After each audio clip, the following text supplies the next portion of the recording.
I got to sit with the director and I go, "Hey man, thanks so much for this opportunity for coming out and let me help out with this and that. Is there anything I could do?" He goes, "Man, don't worry about it. I just appreciate you letting me borrow your house." And I go, "Wait, what?" Oh no. He goes, "Well, you're the homeowner, right?" I go, "Dude, I just showed up like 15 minutes ago. What do you mean?" He goes, "Oh, you don't own the house?" I said, "No." He goes, "Oh, who's the homeowner?"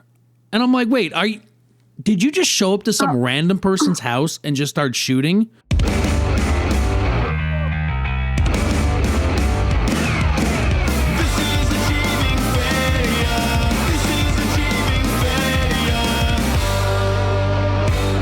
All right, so I'll kind of ramble on about my buying crap off Craigslist then. You should buy little chickens off of Craigslist and dress them up. Welcome back to another exciting adventure of Achieving Failure, the podcast where nostalgia meets life stories. I'm your host, Chris, and this week we are joined by the lovely and beautiful Miss Gia. As well, this is kind of an oddball kind of week because this week she's kind of getting her oil changed due to some complications. Gia, you want to say hi real quick? Hello. I brought her on the show because she's got some crazy stories to sell. Pretty much, she's got some crazy stories to tell. But this week, she's kind of going through some, kind of having a little sit down at one of the clinics. So we are going to entertain her with some stories. But first, how are you holding up? What do you got going on? I mean, I'm going, sitting here, getting, oil change, blood in, blood out. So get these kidneys going again until I can get my new kidney. So we'll see. So, yeah, she's trying to get a kidney transplant. So hopefully that's up and running because we want her. Ideally, I'm trying to get her full-time back on the show, so it's going to be interesting because she's got a lot of crazy stories, but right now with everything going on, we can't really get into deep dives. But when you are done with your oil change, we're definitely going to hear about some of your stories because you and I were talking about ghosts and shadow people and Ouija boards and all this kind of crazy fun stuff. So, and then you had a double birthday, so we'll talk about all that hopefully on the next episode. So, Gia, have you ever heard of the Craigslist killer? No. So there was a guy named Philip Markoff, and way back when, he was suspected of 3 separate robberies. One of the 3 was Trisha, an escort who was bound, gagged, and robbed at gunpoint on April 10th, 2009 in a hotel in Boston. Julissa, who had posted an advertisement offering massage services on Craigslist, was found dead on April 14th, 2009, again also in Boston. And then the last with Cynthia, an exotic dancer offering up lap dance services on Craigslist, was also the victim of an attempted robbery April 16th, 2009, again in Rhode Island. So while this guy, Philip Markoff, was suspected of a lot of these crimes and one of the girls' deaths, it kind of became a big issue with Craigslist because a lot of people would sell services or sell goods, and a lot of people started getting all kind of creeped out, having people come to your house or just and a lot of people started just meeting in parking lots. So this kind of leads into the whole why Chris should just stay off the internet, because for a while I wound up going kind of nuts buying and picking up a bunch of mostly free stuff off Craigslist. So it kind of all started with way back when, even before Craigslist. You go to the grocery store and you would have you'd see pieces of paper on the cork board and they were like selling this, selling that. I got free this, free that. One of them wound up being an ad. I was walking in my Stop and Shop on my way to work when I was a kid, about 17, 18, and I saw this thing. It said free ball pit balls. Now, as a kid, you remember the ball pit balls, right? You have like an actual pit of balls. You go to Chuck E. Cheese, they got the ball pit balls. You jump in there, throwing balls at each other, those little round plastic balls. Yeah. So I see this. I'm on my way to work, and I go, you know what? I'm just gonna answer it. What's the worst that happened? So I said, hey, listen, I'm calling. I'm interested in the ball pit balls. They said, sure, come on down. So they gave me an address. Now, mind you, I'm in Ringwood, New Jersey, which is kind of a safe town for at least that I consider it. So I go pick it up, and I was like, I don't know what to expect. You're giving me ball pit balls. I don't know. So I go, and it winds up being about like 10 garbage bags, like those big landscaping garbage bags. Like 10 or 12 of these just filled with ball pit balls. And I'm going, cool. No idea why you have them, but now I have them. And luckily for me, I had my town car, my old 1990 Lincoln Town Car. So, I mean, it was a plethora of space in the trunk, back seats, and I just brought everything home. And now I'm stuck with 10 to 12 garbage bags, and I'm like, I don't know what to do with this. So the first thing I did was I called my friend Frank. I go, we gotta figure out what to do. So we wound up just pranking people. We started leaving them in people's cars, putting them in friends and family's mailboxes, which I know you're not supposed to do. It's illegal, but we were doing it because it's friends and family. We knew, whatever. It wasn't a big deal. But we started like going into people's cars at school. Again, friends and friends at school. We would go into their cars, start just loading up cars with ball pits, and it was just absolutely ridiculous. But it was just one of those stupid things. It's like, well, why would you even do that? And I said, I don't know. But it kind of started there. So it started my whole let's start getting stuff off Craigslist debacle. So, and even in San Diego, this is way back when I was in the military, I was scrolling through Craigslist ads, and I came across, and I'm so upset because I was talking to my friend Joey about this, and I'm going to do more of a kind of deep dive in this, but I saw an ad. They said 1978 Camaro, and I said, I'm going to go check that out. So, mind you, I know nothing about cars, but it was $1,300, and I said, why not? So now, this is when I was living kind of like in Imperial Beach area, and at that time I was living with my sister. We all rented a house, so I was staying with my sister and her husband at the time, and she has no idea. I mean, I drove a 1996 Nissan Sentra, which was an absolute piece of shit. So the one day I show up at this guy's house and I go, hey, listen, I'm here for the car. He's telling me about this and that. He goes, yeah, the kid spent all this money on the interior. He spent like $2,000 trying to fix up the interior. Ran out of money before to fix the damn engine. So something wrong with the engine, figure it out. I said, oh, sure. I have zero mechanical experience. I'll take it.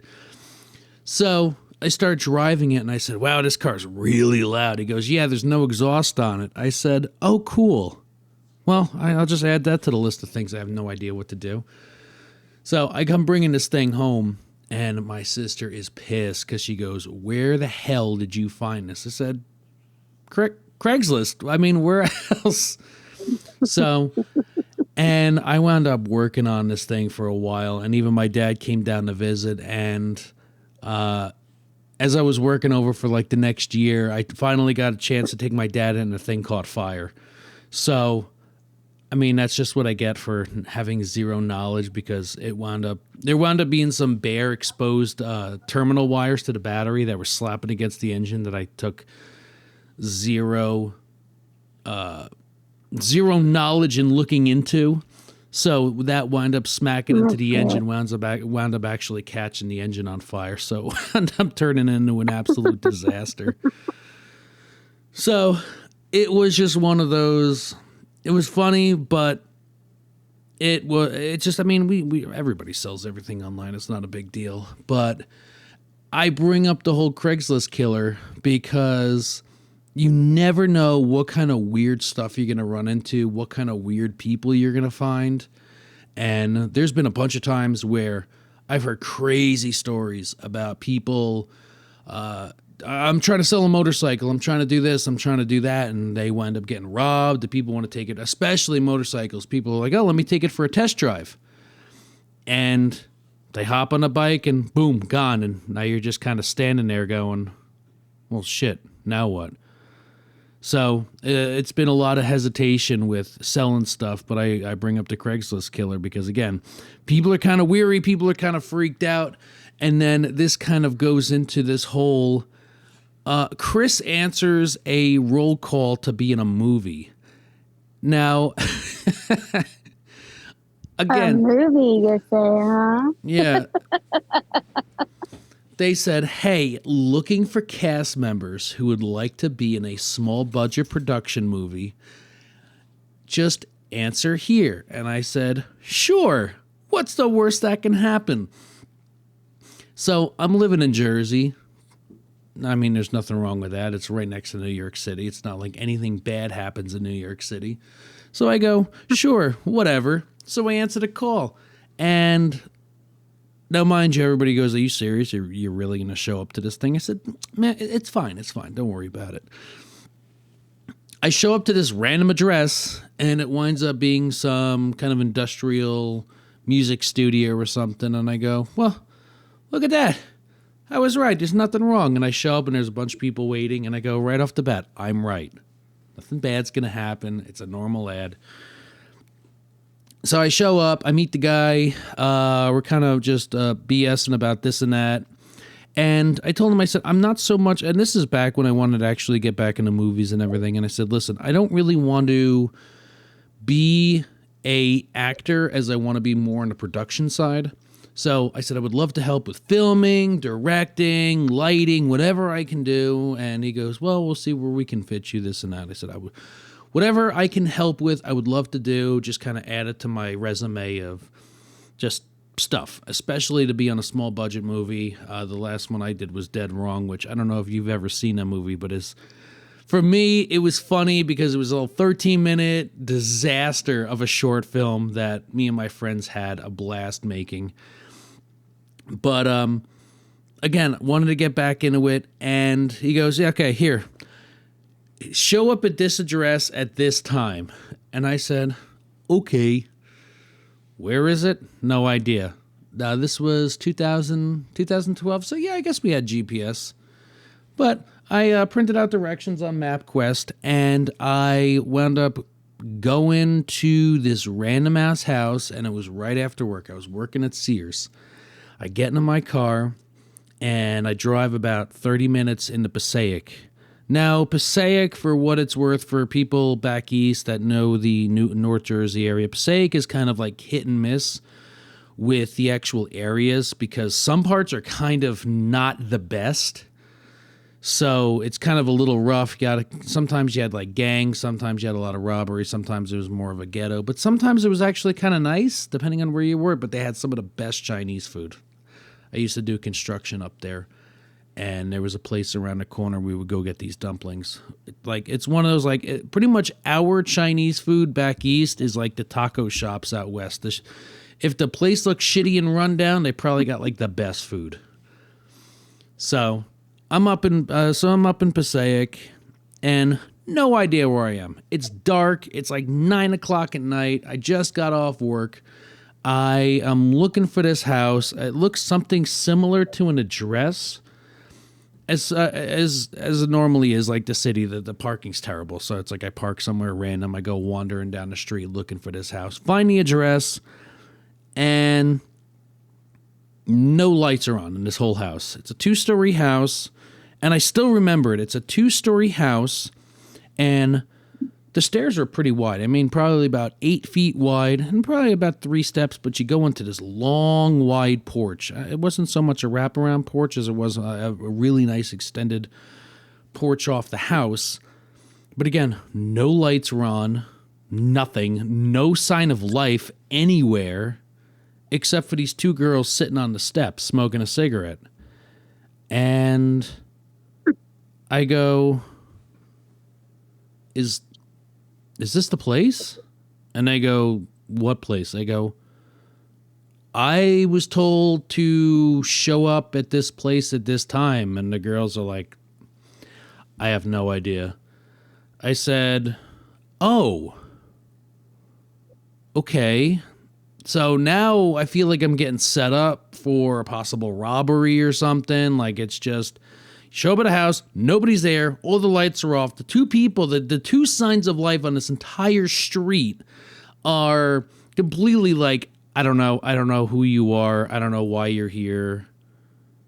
I don't know. I said, That's not sketch.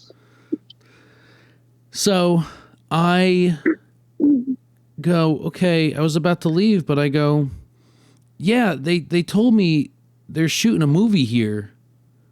And I go, well, I mean, there are some people around the corner in the back. I said, oh, okay. And they said, yeah, just walk down the driveway over there, whatever. Maybe they were smoking pot. I don't know, whatever. They really weren't too coherent about what the hell was going on, especially some random guy that just walked up to you at like 9 o'clock at night trying to inquire what's going on. And can I go wander into your house? They're just like, whatever. So maybe it was pot. So I go walking around the house. And again, these are one of those houses where you had the house, and then you kind of had the way a lot of these houses were also set up in New Jersey was in between the house, you kind of had one wide driveway, but technically it was two separate driveways, if you know what I mean. So it was one of those, I'm walking down one side of the driveway, and as soon as I turn the corner to walk down the side of the house, I start noticing bright lights.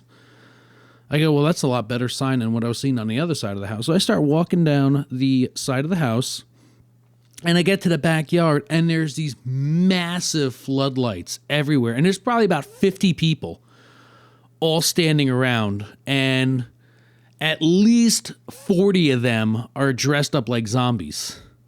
I go, oh, it's a zombie movie.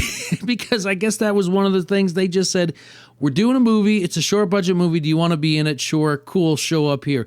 No idea it was going to be a zombie movie. No idea what the hell I was even going to be in for. But all I know is I turned the corner and I was flashbanged by these massive lights and about 50 people who all just kind of stopped and looked at me.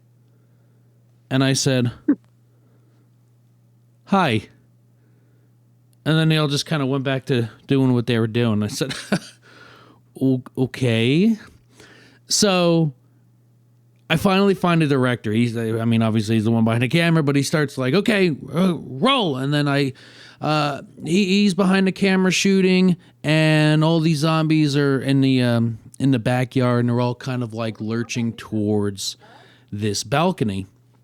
And I guess it was a scientist or somebody was up in the balcony screaming this and that, and he was some mad scientist. And the whole premise of this movie was, I believe, like it was a mad scientist. He was trying to recreate or bring back people to life or something. Somehow, some way, he wound up making this horde of infectious zombies. And this particular scene, everybody was outside, and I guess they were trying to break into the house.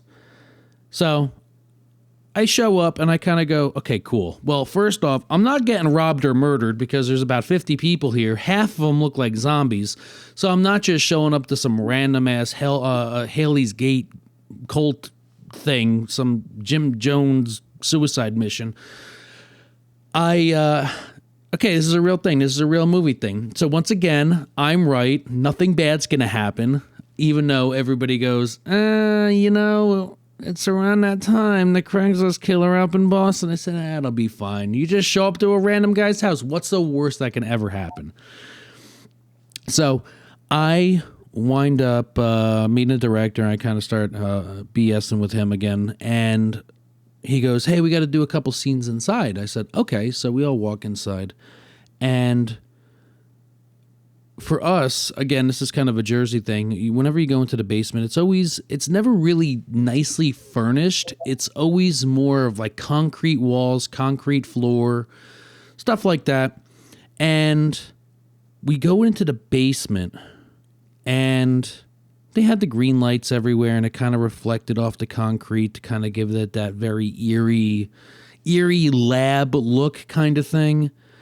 But I remember everybody's setting up for the scene, and the scene in particular was we're in the basement, and all the zombies are on one side of there's a wall, and there's a door, and everybody's on one side of the wall, the door is closed, and we're all set up on the other side.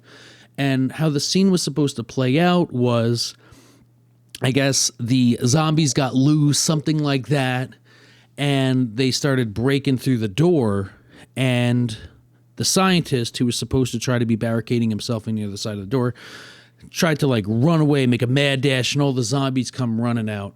So everybody's setting up for the scene, and I got to sit with the director, and I go, "Hey man, thanks so much for this opportunity, for coming out and let me help out with this and that. Is there anything I could do?" He goes, "Man, don't worry about it. I just appreciate you letting me borrow your house." And I go, "Wait, what?" Oh no. He goes, "Well, you're the homeowner, right?" I go, "Dude, I just showed up like 15 minutes ago. What do you mean?" He goes, "Oh, you don't own the house?" I said, "No." He goes, "Oh, who's the homeowner?" And I'm like, "Wait, did you just show up to some random person's house and just start shooting?" I mean, it doesn't make any sense because you got 50 people just all encroaching on a house. But it's just like, dude, you're the guy running the show. What do you mean you don't know whose house this is? So, Oh no. so I just kind of shrug it off because I go, you know what, whatever. It's not my house. I don't really give a shit because at the end of the day, I'm going to leave if things go south. So I don't really care.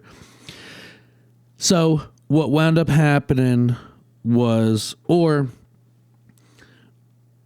I just kind of shrugged it off and we went about the scene and we kind of set everything up, and the director goes, "Okay, boom, action." And all the zombies come, like you see the mad scientist trying to block the door and he runs away. Oh, he's all freaking out. And then the zombies come busting through the door. And there's probably about like 20 of them, all just kind of, the way they tried to frame it was all the zombies are trying to squeeze in through the door, and the way the guy had the camera, it's sideways. So you got that old late 80s, early 90s kind of Evil Dead look where it's kind of slanted to the side, kind of zooming in. And all the zombies are kind of wandering through the door, just doing the whole slow zombie thing. But then in the middle of the crowd, some random dude with sunglasses and a wig is just sitting there walking through playing a ukulele as he's a part of this whole zombie horde. And I'm going, what the hell is going on? I said, now you got this thrown into the mix. Now, I've done a couple of short films here and there, but this is one of the most like more out of place, more bizarre kind of things I've ever seen. And the weirdest thing was, it's just everybody acts like this is normal. Like, everybody's a zombie except for this one guy in a Hawaiian shirt with a wig, sunglasses, a bandana, playing a ukulele as he's part of the zombie horde. And I'm going, is this part of the movie? Like, is this guy for real? Like, is he part of the script? And I started asking around, and everybody's like, I have no idea. I'm just here. I'm playing a part as a zombie.